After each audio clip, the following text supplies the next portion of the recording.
दोस्तों नमस्कार। Staff selection commission यानी एसएससी की तरफ से एसएससी जीडी 2025 की वैकेंसी आ गई है। इसमें जो वैकेंसी भरी जाती है वो कांस्टेबल की है, राइफलमैन की है और सिपाही की है।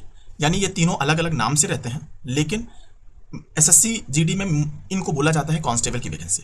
यानी जैसे स्टेट में पुलिस वाली वैकेंसी होती है, उसी तरीके से सेंट्रल आर्म पुलिस फोर्स यानी जैसे हो गया सीआईएसएफ हो गया, बीएसएफ हो गया या फिर सीआरपीएफ हो गया, इन सब में कांस्टेबल की जो वैकेंसी होती है, कांस्टेबल जो भरे जाते हैं, उनकी जॉब इसी एसएससी जीडी की वैकेंसी से होती है। इस बार 40,000 के आसपास वैकेंसी एडवर्टाइज कराई गई है। तो आइए इस वैकेंसी को डिटेल में देखते हैं। जो फॉर्म भरा जाएगा 5/9/2024 से 14/10/2024 तक, यानी आपको लगभग 40 दिन मिल रहे हैं फॉर्म भरने के लिए। लेकिन लास्ट दिन का इंतजार नहीं करना है, आपको फॉर्म जितनी जल्दी भर देंगे उतना अच्छा है। जो कंप्यूटर बेस्ड इसमें एग्जाम होगा वो जनवरी-फरवरी में होता है और इसी एग्जाम के बेसिस पे आपका फाइनल सिलेक्शन होगा। आपके लिए फिजिकल होगा, यानी एक कंप्यूटर बेस्ड एग्जाम होगा, उसके बाद फिजिकल होगा और फाइनल यहीं से merit list computer based exam पे हो जाएगी। यानी आप एक एग्जाम दीजिए और आपके पास कांस्टेबल या सिपाही की वैकेंसी मिल जाएगी आपको, अगर आप उसमें अच्छा मार्क करते हैं तो। अच्छा, एक और चीज़ कि ये जीडी क्यों बोला जाता है, यानी general duty, constable general duty.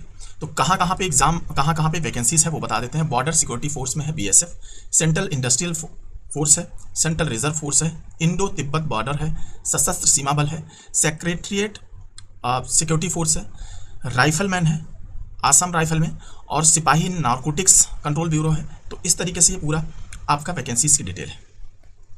अब इसमें जो पे स्केल होगा, लेवल 1 पे ज्वाइन करेंगे आप, 18,000 आपका बेसिक रहेगा और इसमें जो सैलरी आएगी 35,000 के आसपास स्टार्टिंग सैलरी आपको मिलेगी। ये वाला है सिपाही इन एनसीबी, यानी नारकोटिक्स ब्यूरो में जो सिपाही होंगे उनके लिए ये वाली सैलरी है।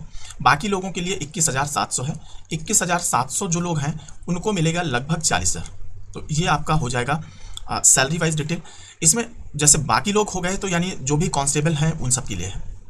वैकेंसीज डिटेल देख लीजिए। जो मेल का है इधर है, फीमेल का इधर है। मेल 35,612 लिए जाएंगे और जो फीमेल हैं 3,869 लिए जा रहे हैं और टोटल वैकेंसी मिला के 39,481 है। तो आप एक चीज़ देख लीजिए कि लड़कियों का परसेंटेज काफ़ी कम है इन फोर्सेज में, तो उनके लिए ज़्यादा स्ट्रगल हो जाती है।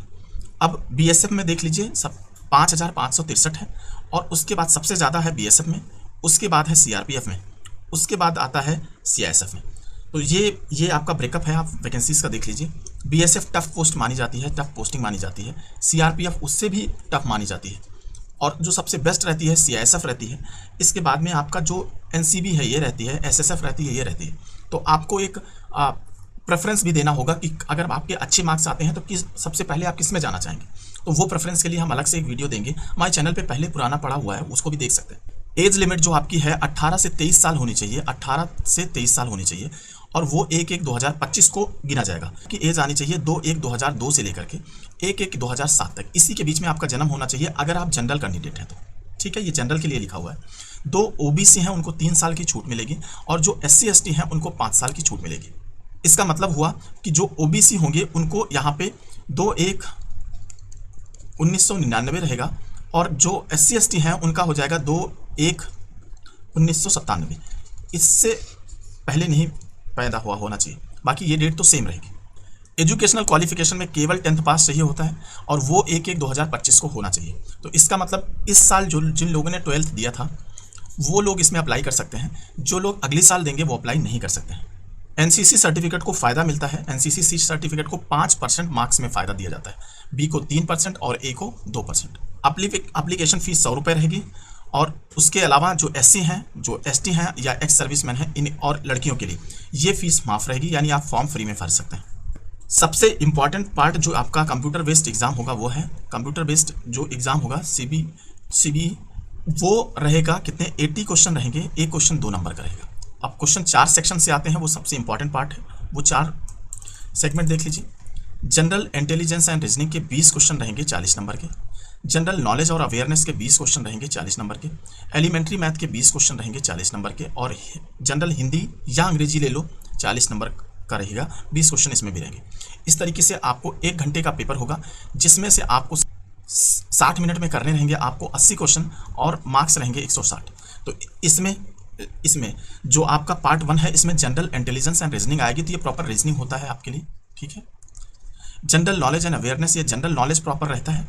एलिमेंट्री मैथ भी वही मैथ होती है आपकी जो 10th क्लास तक आप पढ़े होते हैं। इसके अलावा आपका हिंदी या अंग्रेजी दोनों में से कुछ और ले लो, जो भी आप ले सकते हैं। तो इसमें यूजुअली जो हिंदी भाषी लोग हैं वो हिंदी लेते हैं, और इंग्लिश वो लोग जो हिंदी जिनको नहीं आती है वो लोग बेचारे। 0.25 नेगेटिव मार्किंग रहती है। ये आपका सिलेबस दिया हुआ है कि कौन से सेगमेंट में क्या आएगा, इसको आप आराम से देख लीजिए। जो आप एग्ज़ाम देते हैं उसी तरीके का ये एग्ज़ाम रहता है। इसके बाद होगा आपका फिजिकल स्टैंडर्ड टेस्ट या फिजिकल एफिशिएंसी टेस्ट। तो फिजिकल स्टैंडर्ड टेस्ट में आपकी शरीर की नाप जोख की जाएगी, और एफिशिएंसी टेस्ट में आपको दौड़ाया और भगाया जाएगा। तो चलिए देखते हैं फिजिकल स्टैंडर्ड टेस्ट आपका क्या है। इस समय जो हाइट मांगी जाती है लड़कों की 170 सेंटीमीटर और लड़कियों की 157 सेंटीमीटर होती है। सभी शेड्यूल्ड कास्ट, इसके अलावा जो सभी शेड्यूल्ड कास्ट हैं, एसटीज हैं, उनके लिए 162 सेंटीमीटर लड़कों के लिए होता है और 150 सेंटीमीटर लड़कियों के लिए रहता है। उसके अलावा शेड्यूल्ड ट्राइब जो नॉर्थ ईस्ट इंडिया के हैं, नॉर्थ ईस्ट मतलब आसाम हो गया और उसके बॉर्डर एरिया जैसे अरुणाचल हो गया, उनमें लड़कों के लिए 157 सेंटीमीटर और लड़कियों के लिए 147.5 centimetre. Left wing extremist affected district जो है वहाँ के एसटी के लिए और है कि 160 सेंटीमीटर चाहिए और 147 सेंटीमीटर होता है। तो इस तरीके से, और पहाड़ी इलाकों में जो बच्चे हैं उनके लिए 165 सेंटीमीटर लड़कों के लिए और 155 सेंटीमीटर लड़कियों के लिए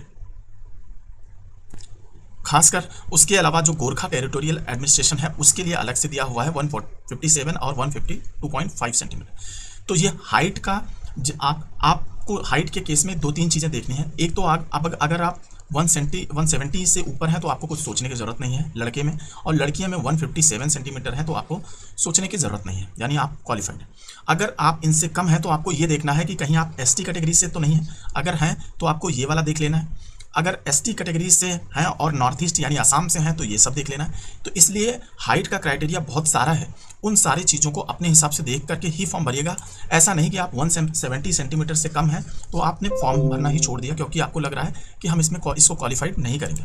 इसके बाद चेस्ट रहता है जो कि आपके लिए 80 सेंटीमीटर रहेगा नॉर्मल में और 5 सेंटीमीटर फुलाने पे, यानी 80 शुरू में रहेगा और बाद में 85 रहेगा। लेकिन ये सब जनरल कैंडिडेट के लिए है।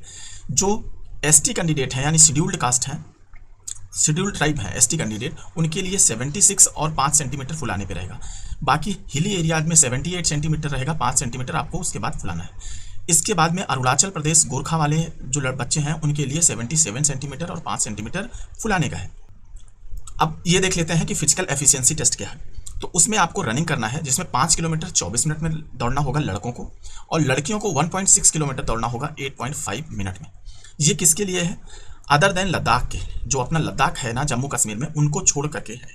जो लद्दाख के लोग हैं उनको 1.6 किलोमीटर 7 मिनट में दौड़ना है लड़कों को, और 800 मीटर दौड़ना है लड़कियों को। तो ये लद्दाख के लिए है। थैंक यू दोस्तों, थैंक यू।